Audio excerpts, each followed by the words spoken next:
Welcome back to the Peony Patterns YouTube channel. My name is Ashley and I am the sew along host here for Peony Patterns. So today we are going to be sewing the beautiful Juniper dress. So Juniper is a gorgeous sundress featuring bow tie straps, and it can be either made with a simple or a tiered skirt. It also has 3 different length skirts available within the pattern: mini, vintage or maxi, and it also has a really easy to wear elasticated back bodice. If you are yet to purchase your copy of the Juniper pattern, I will pop the direct link for that in the description of this video below. If you do enjoy watching this type of content, please make sure to give us a like and also subscribe to our channel for more sew along videos. We are now going to jump straight in and see all the pattern pieces that I have cut ready for my 2 Juniper dresses that I will be making throughout this sew along. So I will be making one as a simple skirt version and the other as a tiered skirt version. So whether you are making the simple, mini, vintage or maxi length skirt, that will all be covered whilst I'm making my simple skirt version, and vice versa with the tiered skirt version. So I'll be making both of mine as the vintage length dresses, but I will be covering all aspects of both the simple and the tiered skirt versions for all 3 dress lengths. So for my first Juniper dress, I will be making the simple skirt version. So to start off with, I have cut 2 skirt pieces in my main fabric. So one is for the front of the skirt and the other is for the back. Now you will notice that there aren't any actual pattern pieces to print for these skirt pieces, and that is because for the simple skirt, there are cutting charts with all measurements provided on page 13 of the Juniper pattern. And for the tiered skirt, all of the measurements are provided on page 14. I then have my 2 front bodice pieces cut. So one of those is in my main fabric and the other underneath is in my lining. That particular pattern piece is cut on the fold. I have then cut 8 tie strap pieces. So I have personally chosen to cut those in my main fabric, but this is also a great spot to add contrasting fabrics. I then have 4 back bodice pieces cut. So 2 of those are in my main fabric, the other 2 are in my lining fabric, and they are cut as mirror image sets of each other. Then we have 2 elastic casing panel pieces cut. So I have cut one of those in my main fabric and the other in my lining. And then finally we have the elastic cut. So on page 15 of the Juniper pattern is where the cutting chart is for the elastic. So personally I have 4 pieces of elastic cut as I am making a size 7, but the amount and obviously the length of elastic that you will need will vary depending on what size you are making. So if you head to page 15 of the pattern, this is where you will find the cutting chart for elastic, and then that will also show you whether you need 3, 4 or 5 pieces of elastic cut for your Juniper. So for my second Juniper, I will be making the tiered skirt version. So for the tiered skirt, you will need 2 top tier pieces cut, as well as 4 bottom tier skirt pieces cut. So the cutting chart for the tiered skirt in all 3 dress lengths, mini, vintage and maxi, are all on page 14 of the Juniper pattern.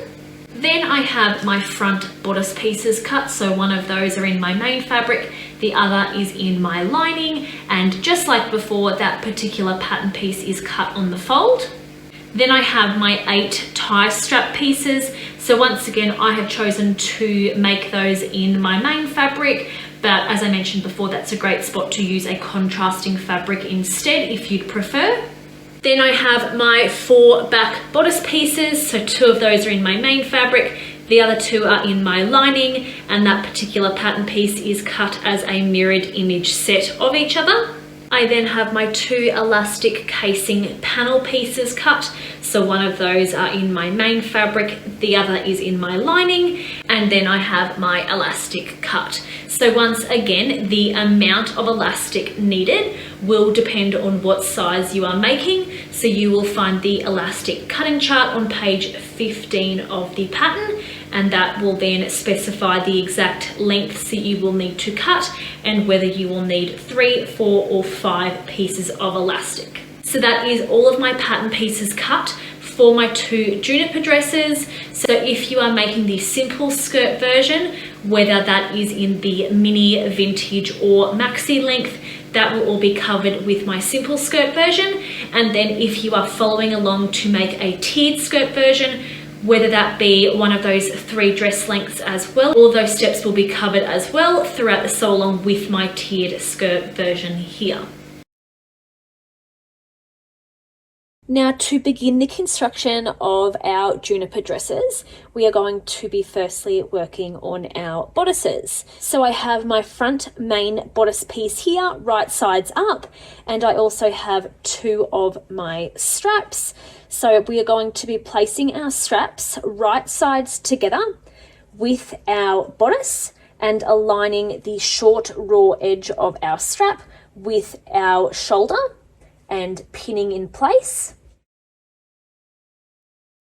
Then we will repeat that for our second strap as well. So placing it right sides together on the opposite shoulder, aligning those together and pinning. Then we are going to head to the sewing machine using a 1/2 inch seam allowance to attach both straps to our front main bodice piece. Once sewn, we can then open those seams up and press them flat. Once pressed, we can then pop our front main bodice piece aside. Then we are going to repeat those exact same steps for our front bodice lining piece. So I have my front bodice lining piece here, right sides up, as well as 2 straps again. So we are going to be taking one of those straps, placing it right sides together with our front bodice lining piece and aligning the short raw edge with our shoulder on our bodice and pinning. And then repeating that step for our second strap piece. So placing it right sides together with our front bodice lining and aligning those raw edges and pinning in place. Then we are going to head to the sewing machine using a 1/2 inch seam allowance to sew exactly where we have pinned. Once sewn, we are then going to open those shoulder seams and press both of those flat. So once you have then pressed both shoulder seams open and flat, we are then going to bring back our main front bodice piece. So here is my front main bodice piece that we prepared just before with our straps attached.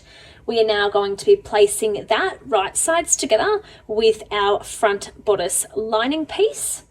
So flipping that over so that these are now right sides together.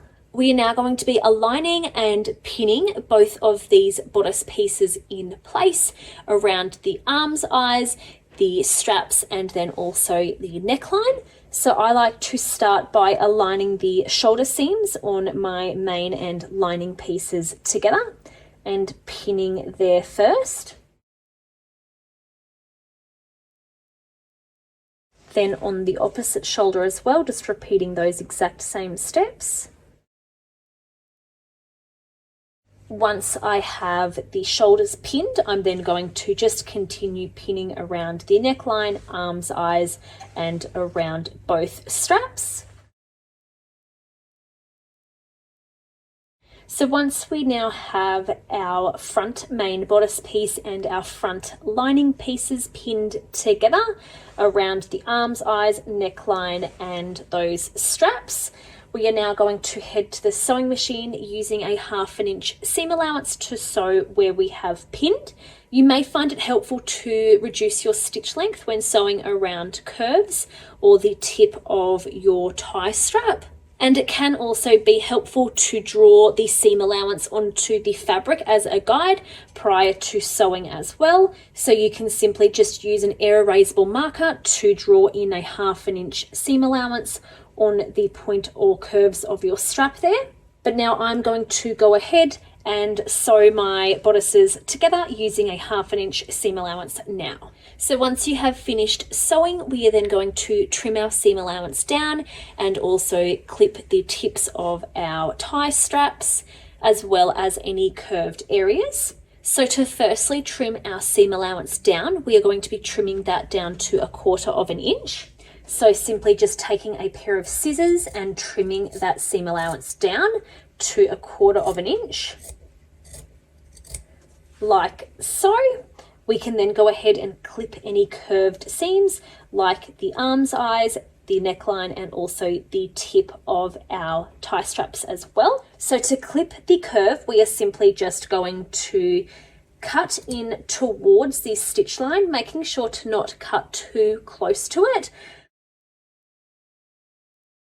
So once you have then finished clipping the curve, this is then what it should look like. So that will just then help that curve sit nice and flat when turned out the right way.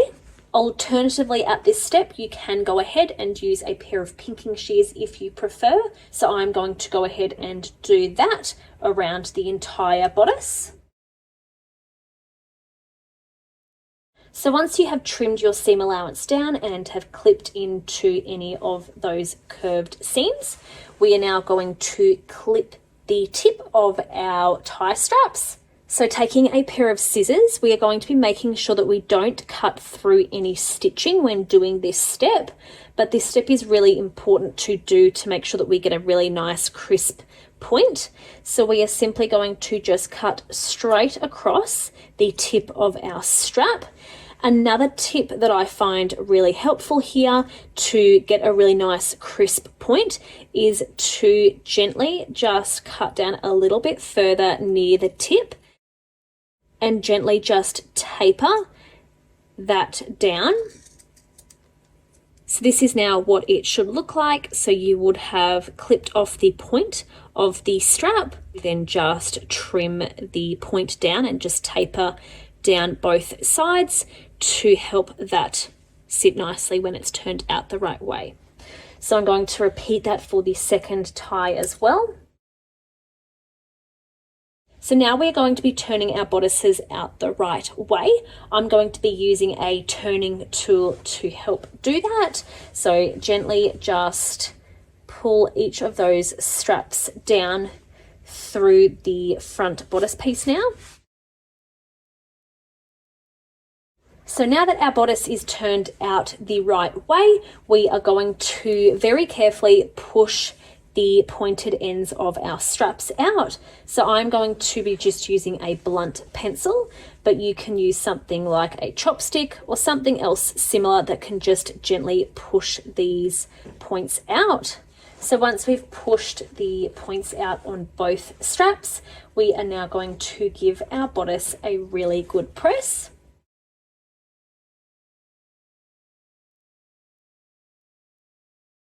So now once pressed, we now have our front bodice completed. So we have our front bodice main piece now attached to our front bodice lining piece. So we are now going to pop that aside. Now we will begin working on our back bodice pieces. So I have my 2 back bodice main pieces here, right sides up, as well as 2 straps. So we are going to be taking one of our straps, and just like the front bodice pieces, we will be placing those right sides together and aligning the short raw edge of our strap up with the shoulder of our back bodice main piece and pinning.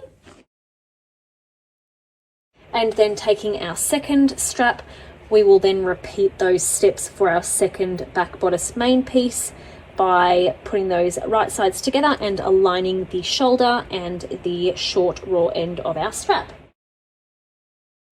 Now heading to the sewing machine, we are going to be using a 1/2 inch seam allowance to attach both straps to our back bodice main pieces. Once we have then finished sewing our straps to our back bodice main piece, we can then open that seam up on both of those and press them flat. And then pop both of our back bodice main pieces aside. And then we're going to repeat those exact same steps for our back bodice lining piece and our remaining 2 straps. So I'm going to be taking one of our straps, placing it right sides together with one of my back bodice lining pieces, aligning those raw edges and pinning. And then repeat that for our remaining strap. Once pinned, we are now going to head to the sewing machine using a 1/2 inch seam allowance to attach both straps to our back bodice lining pieces. Once sewn, we can then open those seams up and press them flat as well. And then we can pop our back bodice lining pieces aside as well. Ready to now begin working on our elastic casing panel. So I have my elastic panel casing pieces here in my main fabric and the other in my lining. So we're going to be placing those right sides together and aligning the top long raw edges together and pinning. Then we are going to head to the sewing machine using a 1/2 inch seam allowance to attach our main and lining elastic casing panel pieces together. Once you have then attached your lining and main pieces together, we are going to trim that seam allowance down to 1/4 inch. And then turn our elastic casing panel out the right way and press. Once we have finished turning that out the right way and pressing, we are now going to head to the sewing machine to baste our main and lining pieces together using a 3/8 inch seam allowance along the very bottom of the elastic casing panel. So I have just gone ahead and basted those together at the very bottom of the panel using a 3/8 inch seam allowance, which now holds our main and lining fabrics together. So now placing our elastic casing panel with the main side of our fabric facing up and the sewn and folded edge at the top and the basted edge at the bottom here where the raw edges still are. We are going to be using a ruler and a removable sewing marker to draw guidelines onto our main fabric from one raw side edge to the other. Depending on what size juniper you are making, the number of elastic pieces required will differ. So on page 18 of the Juniper pattern, you will find the chart to determine how many guidelines will need to be drawn on for the size that you are sewing. So for me, I am sewing a size 7, so that means I need to draw on 7 guidelines from one raw side edge to the other, and they will all be 1/2 inch apart from each other. So the very first guideline that we will be drawing in will be from the top folded edge, and that will be 1/2 inch from that folded edge. So using an air erasable sewing marker, I have marked down 1/2 inch from that top folded edge and then have drawn a guideline from one of the raw side edges to the other. Then we are going to continue measuring and marking the remaining guidelines that are required for the particular size that you are sewing by simply measuring down 1/2 inch from the previous line for each new guideline. So I'm going to go ahead and complete my 7 guidelines that are required for my particular size.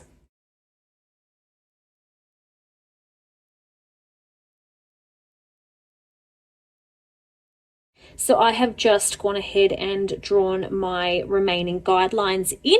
So this is now what your elastic casing panel should look like. So you should have your guidelines drawn from one raw edge side to the other.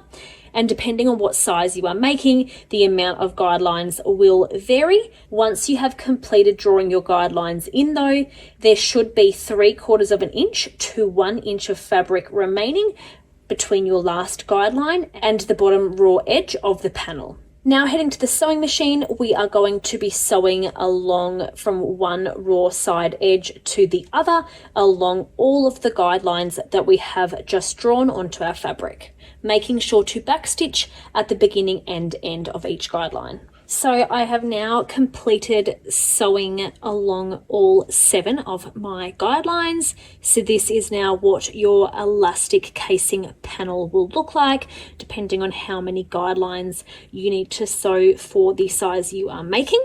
So you will have all of those sewn 1/2 inch apart from the top folded and sewn edge, and then you will have the raw edge of your fabric down the bottom where we have basted our main and lining fabrics together.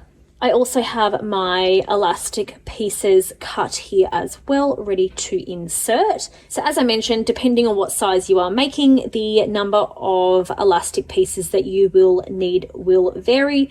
So for my particular size, I need 4 pieces of elastic, so I have those cut and prepared. Before we go ahead and insert these though, it is really important to pre-stretch them. So just stretch each of those a few times and then re-measure to double check that they have not stretched out from the original length. And if they have, you can simply just trim them back down to the correct length that is needed. Once you've done that, it is then time to insert them into our elastic casing. So I'm going to simply just use a safety pin to do that by pinning that through one of my ends of elastic. We are then going to take our first piece of elastic and thread it through the first casing at the very top of our elastic casing panel. So just threading that through one of the open ends. Now, once the tail end of the elastic reaches the opening where it was first threaded through, you want to make sure that you do not pull the elastic all the way through the casing, as you will lose that end. So we want to align the raw edges of the opening of the casing and the elastic together, like so. So the elastic is right there at the opening, aligned with the raw edges of my fabric. So we are going to pop a pin in to secure that in place. Then we are going to head to the sewing machine using a 3/8 of an inch seam allowance to secure that elastic in place. So the other end of my elastic is still attached to the safety pin and inside, so we will secure this end and then we will continue threading. So once you have then secured that end of elastic in place, we are going to continue threading that elastic now through until we reach the other end. Once we've then reached the other end, I've just removed my safety pin and we can then align that end of elastic with the raw edges of our fabric and pin in place. Then head to the sewing machine once again to secure that end of elastic in place using a 3/8 of an inch seam allowance. So once you have then threaded your first piece of elastic through and have secured it at both ends now, we are then going to repeat the same steps for the remaining pieces of our elastic, making sure that when we are threading them that we leave an empty casing between each row of elastic. So we will now leave the second row of casing empty and then thread our second piece of elastic through that third row.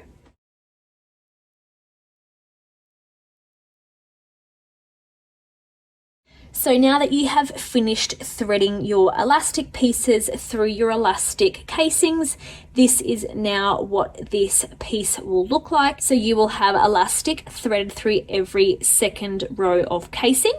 Now we are going to bring back one of our back bodice main pieces. So I have that right sides up and we are going to be taking our elastic casing panel that we just created and place that on top of our back bodice main piece, right sides together. And we are starting by aligning the raw center back edge here of our back bodice main with the closest raw side edge of the elastic casing panel. And we are going to begin pinning at the bottom corner here, ensuring that the bottom raw edge of our casing and our back bodice are also aligned as well.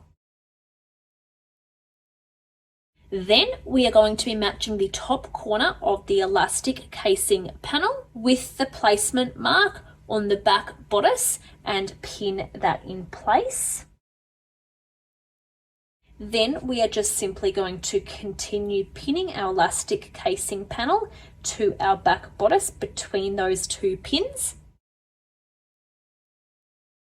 So now that we have those pinned together, we are going to head to the sewing machine using a 3/8 of an inch seam allowance to baste both of these pieces together where we now have those pinned. You may find it helpful to take your time with this step to ensure the center back edge is kept as straight as possible and the back bodice does not pinch or bunch up in any sections along the stitching. Once you have then attached your elastic casing panel in place to one of your back bodice main pieces, we are now going to fold approximately 1/3 of the elastic casing panel back onto itself and pin it out of the way of the center back and also the arm's eye. Now locating one of our back bodice lining pieces that now corresponds with the back bodice main piece that we are currently working on, we are going to be placing those right sides together. So we are sandwiching our elastic casing between those. Now we are going to be pinning up the center back around the strap and then down around the arm's eye. As usual, I like to begin by pinning the shoulder seam together first. Once I have now that area pinned, I'm now going to continue pinning to attach my lining and main fabrics together. Now, once we have one of our back bodice main and lining pieces pinned together with our elastic casing sandwiched in between, we are going to head to the sewing machine using a 1/2 inch seam allowance to sew where we have pinned. A quick tip at this stage, again with the tip of the tie strap, is you may find it helpful to reduce the stitch length when sewing around any curves and the tip of the tie strap here, and you may also find it helpful to draw the seam allowance onto the fabric to use as a guide prior to sewing this step, but I'm going to now go ahead and attach these two together using the 1/2 inch seam allowance now.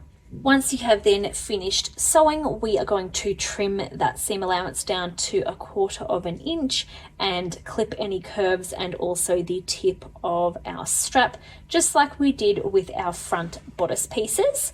So I am going to use pinking shears, but if you don't have pinking shears, you can simply just trim the seam allowance down with a regular pair of sewing scissors to 1/4 of an inch and then clip the curves, making sure that once again we clip the tip of our tie strap and taper that down to ensure that turns out to be a really nice crisp corner when turned out the right way, and then also go ahead and trim that seam allowance down. You can then remove your pin that is holding your elastic casing in place and then turn that back bodice piece out the right way. So I am just using a turning tool to do that. And then we are gently going to push the tip of the tie strap gently out. I'm just using a blunt pencil again, but as I said before, you can use a chopstick or something similar to do that. Once that is done, we are then going to give our back bodice a press.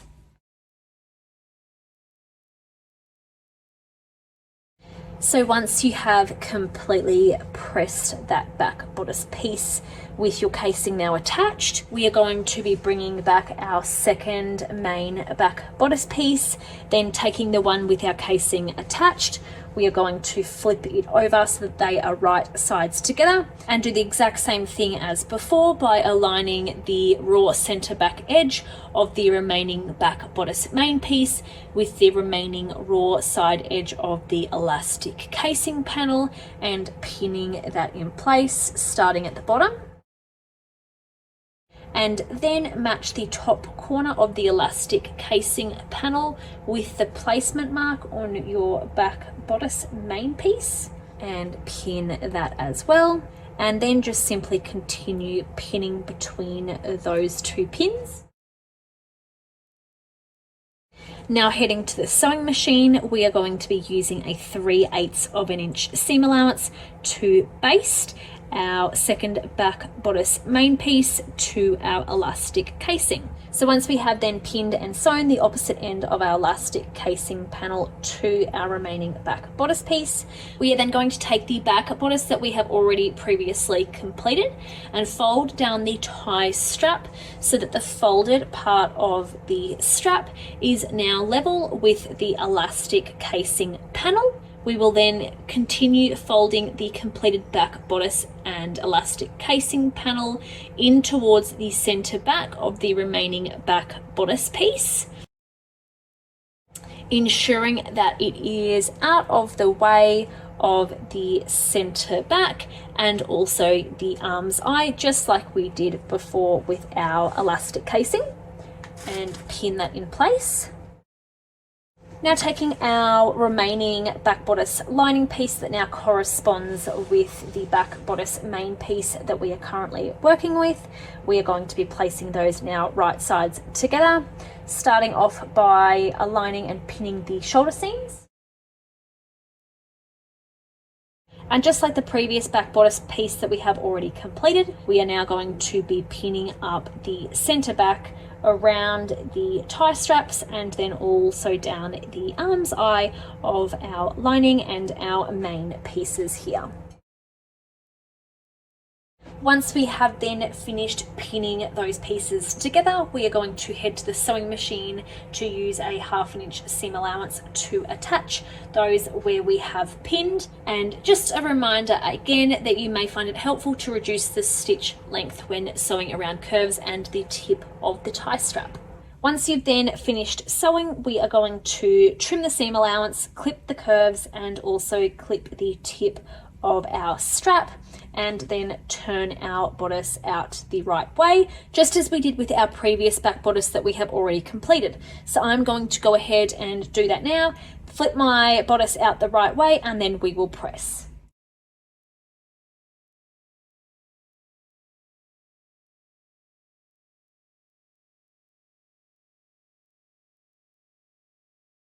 So I have trimmed the seam allowance down and have also clipped the curves and the tip of my strap there. I have then turned my bodice out the right way and have very carefully pushed the tip out on my strap. Now I'm going to press the entire back bodice.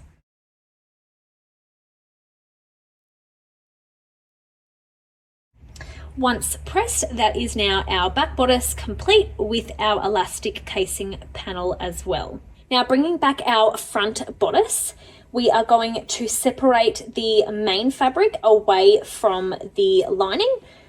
So just flip the lining out from underneath. So we are now looking at the right side of our main fabric as well as the right side of our lining fabric. Now bringing back our back bodice, I have it with the right side of the fabric facing down. So I'm looking at my lining fabric. So we are going to take one side of our back bodice and separate the main and lining apart, just like we have done on our front bodice. This can be a bit tricky because they are then obviously held together in the center back seam here, but it can be done. So we are just simply separating those, and we will then pop that back bodice down with the corresponding side of our front bodice, aligning the side raw edges here. And I like to start by pinning that seam together. And then we will continue pinning our front bodice main and back bodice main together. And then our lining pieces together as well. So that is now our front bodice pinned on one side to the corresponding back bodice. Now we are going to repeat that for the second side of our front bodice as well. So we still have our front bodice opened up, so my main fabric and my lining fabric both right sides up. Then on the opposite back bodice piece, we are going to open the main and lining pieces apart, just like we did before on the opposite side, and align the seams of our front and back bodice pieces together, pinning in place.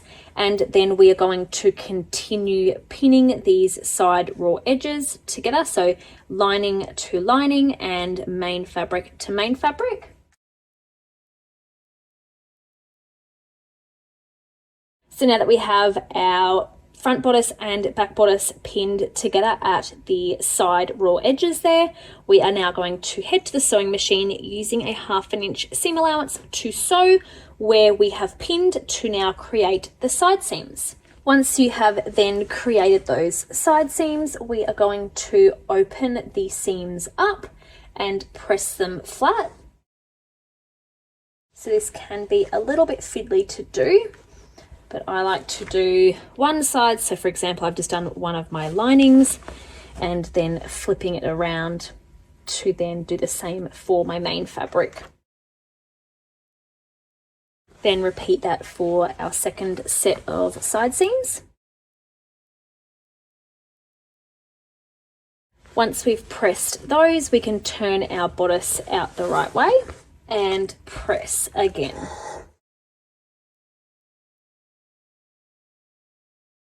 So once you have then turned your bodice out the right way and have pressed it, the next step is optional, and that is to top stitch your bodice.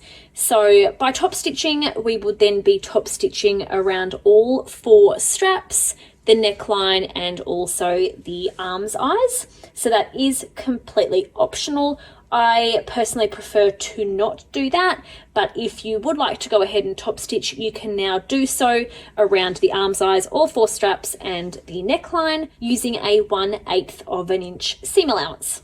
The next step is optional as well, and that is to baste your main and lining bodice pieces together using a 3/8 of an inch seam allowance from the bottom raw edge, avoiding the elastic casing panel since we have already basted that at an earlier stage.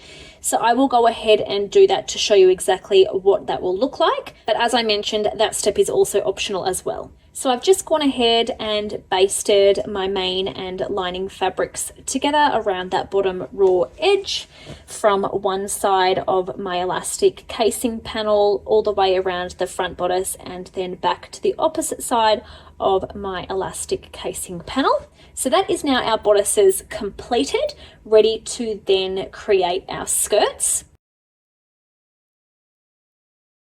Now to construct the skirt for our Juniper dresses, the following steps will apply for all skirt options, whether you are making the simple skirt or the tiered skirt in any length. So I have my top tier pieces here for my tiered skirt in the vintage length, and then also my simple skirt pieces here for my vintage length skirt as well. So for the purposes of the tutorial, I am going to be working on my tiered skirt version just as it can be seen a bit clearer in the video. But if you are following along and making the simple skirt, the following instructions will be the exact same to follow along with.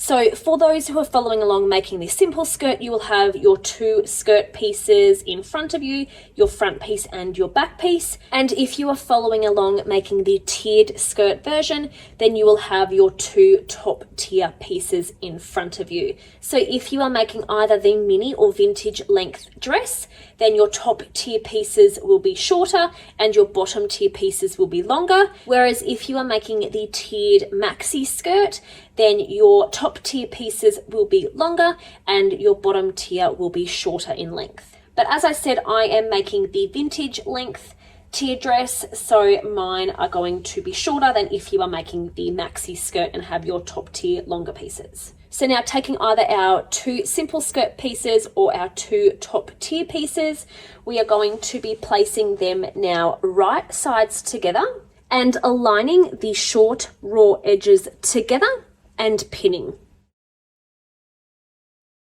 And then repeat that for the opposite side.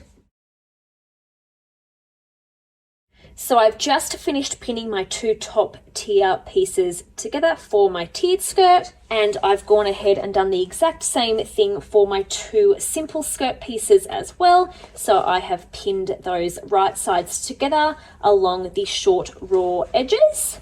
Now is also an ideal time to add in any care and size labels into your side seam. So once you have both of your skirt pieces pinned together and any care and size labels added in, we are now going to head to the sewing machine using a 1/2 inch seam allowance to sew where we have attached to create either our top tier for our tiered skirt or our simple skirt. So I will now go ahead and do that. Once you have finished sewing, we will then be finishing off the raw edges using either an overlocker or a zigzag stitch. So once you then have attached the front and back skirt pieces together for the simple skirt, or your 2 top tier pieces together for the tiered skirt, and have also finished the raw edges using an overlocker or a zigzag stitch, we are now going to press those seams towards the back of our skirt. Once you have then pressed those seams towards the back of your skirt, we are now going to quickly continue the construction of the tiered skirt. So if you are making the simple skirt and would prefer to just skip ahead to continue the construction of that, you can skip ahead in the video using the timestamp on the screen now.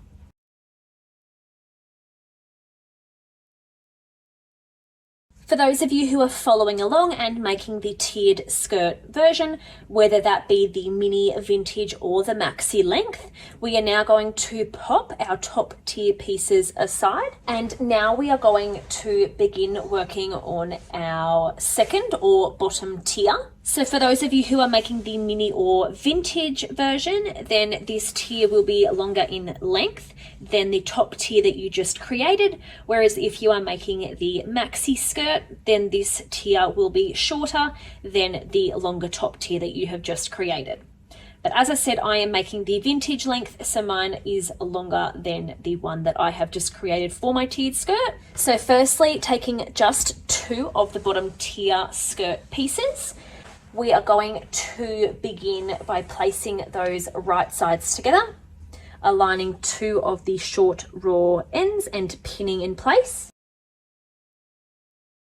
Then opening those 2 pieces apart. So we are now looking at the right sides of both bottom tier pieces with them pinned together here.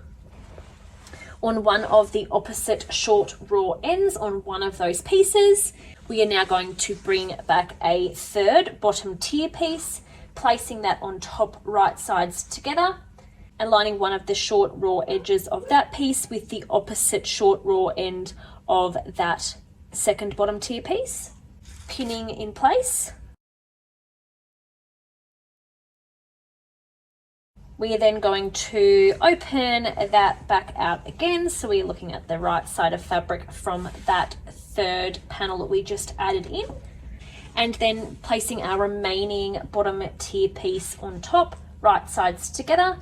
We are then going to just continue pinning the short raw ends together. So you will now have one long continuous piece with all 4 bottom tier skirt pieces pinned together. We are then going to grab the 2 open ends of that and pin those together, right sides together, and that will then make one continuous loop of fabric with all 4 panels now pinned together. So we now have all 4 of those pinned together. We are then going to head to the sewing machine using a 1/2 inch seam allowance to sew where we have pinned, and then we will also be finishing off those raw edges using either an overlocker or a zigzag stitch. So once you have then attached all 4 of your bottom tier pieces together and have also finished those 4 raw edges using an overlocker or a zigzag stitch, we are now ready to hem our bottom tier.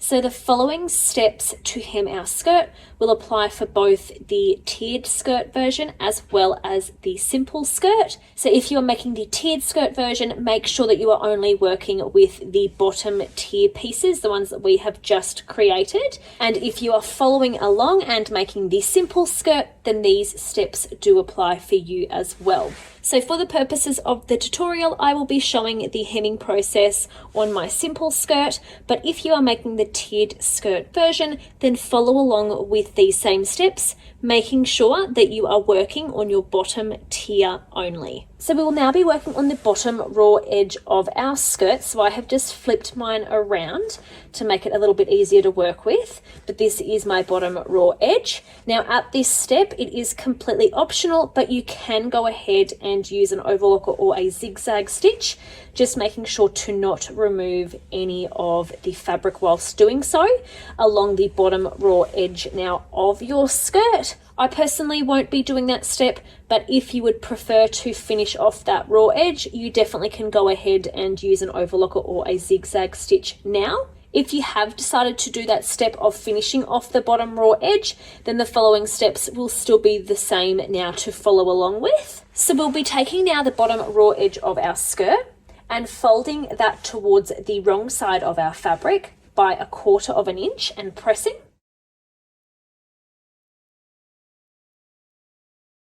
Once you have then finished pressing up 1/4 inch along the bottom raw edge of your skirt towards the wrong side of the fabric the entire way around, we are then going to fold it a further 1/4 inch again to enclose that bottom raw edge and press.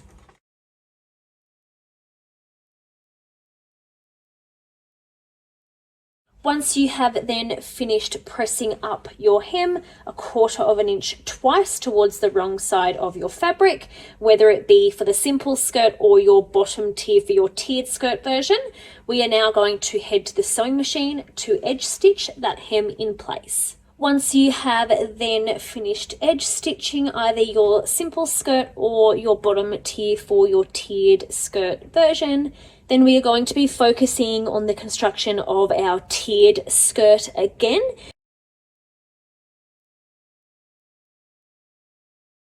If you are sticking around for the construction of the tiered skirt, then we will be gathering our bottom tier to now attach that to our top tier that we created earlier. So we'll be sewing now 2 rows of gathering stitches along the top raw edge of our bottom tier around the entire loop.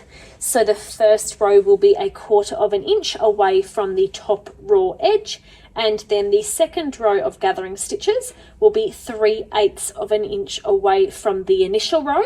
So I will go ahead and do both of my rows of gathering stitches now, and we'll come back to then attach that to our top tier. Once you have then sewn your 2 rows of gathering stitches around the entire top raw edge of your bottom tier, we are then going to find the center point of all 4 panels used in the bottom tier. So just simply fold each panel in half by matching up 2 seams together. So I have both of my seams matching, and then either using an air erasable pen or a pin, just popping a mark at the center point. So I'm going to continue doing the remaining 3 panels now. Once you have then found all 4 center points of those panels, we are then going to do the same for our top tier. Now taking our top tier, we will be doing the exact same thing, but now marking those center points along the bottom raw edge. Now we will be using our gathering stitches that we created just before to now gather our bottom tier to be the exact same width as the bottom raw edge of our top tier.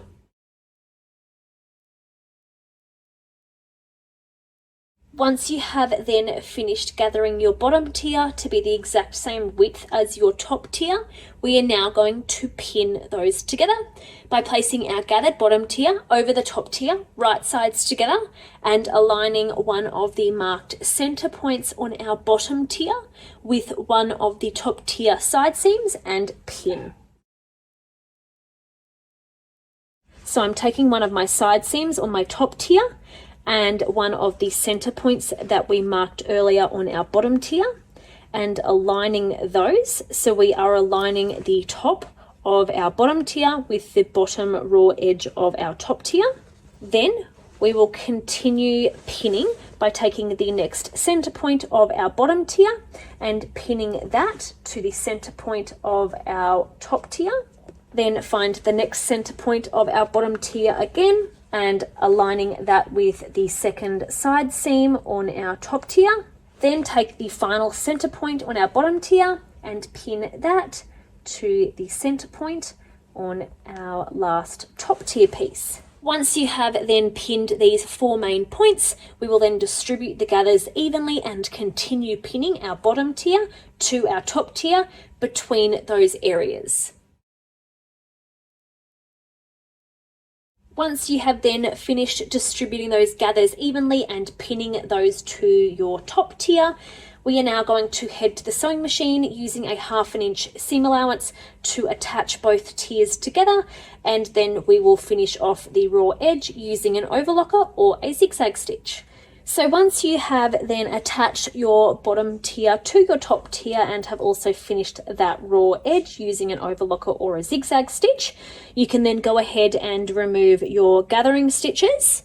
And we are then going to turn our skirt out the right way and go ahead and press that seam allowance that we have just created up towards our top tier. We are then going to head to the sewing machine to top stitch along the bottom edge of our top tier, which will then hold that seam allowance up in place. So we will be top stitching using a 1/8 of an inch seam allowance. Once you have then top stitched, this is now what your tiered skirt will look like. So you will now have your bottom tier attached to your top tier with the seam allowance pressed up towards your top tier and top stitched in place. So that is now our tiered skirt completed as well, ready to then gather and attach to our bodice. Now to complete the construction of our Juniper dresses, we will be gathering and attaching our skirt to our completed bodice. So for the purposes of the tutorial, I am going to be working on my tiered skirt version, but the following steps will be the exact same whether you are making the tiered skirt or the simple skirt. So to begin the gathering process of our skirt, we are going to be sewing 2 rows of gathering stitches along the top raw edge of our skirt. So the first row will be 1/4 of an inch away from the top raw edge, and the second row will be 3/8 of an inch away from the first row. So we'll be sewing both of those rows of gathering stitches around the entire top raw edge of either our simple skirt or our top tier of our tiered skirt. So I will go ahead and sew my 2 rows of gathering stitches now. So now, whether you are making the simple skirt or the tiered skirt, you would have now added your 2 rows of gathering stitches around the entire top raw edge. Now we are going to gather our skirts using those gathering stitches to be the exact same width as the bottom of our bodice. Once you have then finished gathering your skirt to be the same width as your bodice, we are then going to take our skirt and flip it inside out and then place it over top of our bodice. So our right sides are touching of our bodice and also our skirt now. Then matching the side seams of our skirt to the side seams on our bodice and pinning.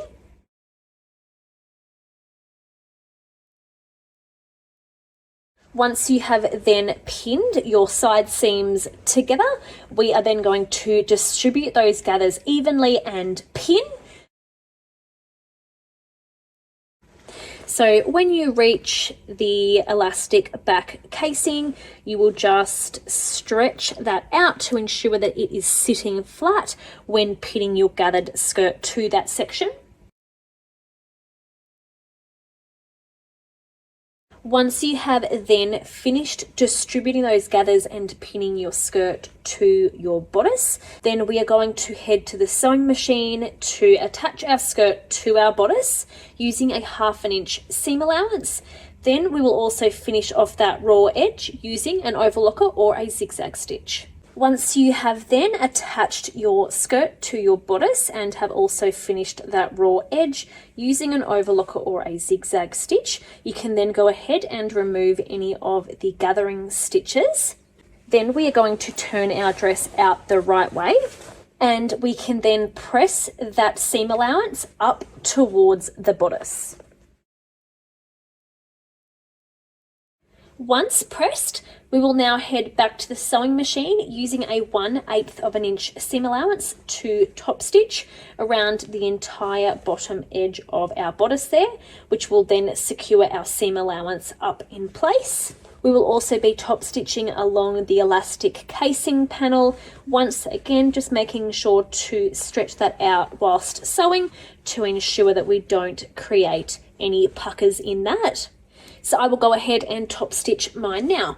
Once you have then top stitched the bottom of your bodice, this is now what it will look like. So that will now hold that seam allowance up in place. Then you can tie your tie straps.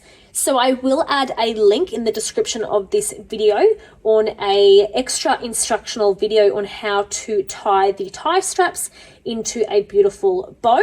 So once you have top stitched your bodice, you can then tie up your tie straps. So when it comes to tying the tie straps, you want to ensure that the seam where the bodice meets the ties are sitting directly on the child's shoulder. So these joints will actually be underneath the knot and not actually visible once it's tied. So those seams are, as you can see, there's one there, so they're actually positioned underneath the knot, and that would then sit on the child's shoulder. So that is my tiered skirt Juniper finished, as well as my simple skirt version. Congratulations on now completing your beautiful Juniper dress. I hope that you have enjoyed today's video and sewing along with me. If you would like to sew along with me in real time, you can join our Sew Along Facebook group, which I'll pop a link to in the description box below. So there are amazing prizes to always be won, and we split the construction up of each dress over a matter of days to actually sew alongside each other. You can also join our main Facebook group as well, where you can then share any of your makes using patterns from Peony Patterns or ask any questions that you may have. If you have enjoyed today's video, please make sure to give us a like and also subscribe to our channel for more sew along videos. I hope to see you all again very soon in another sew along.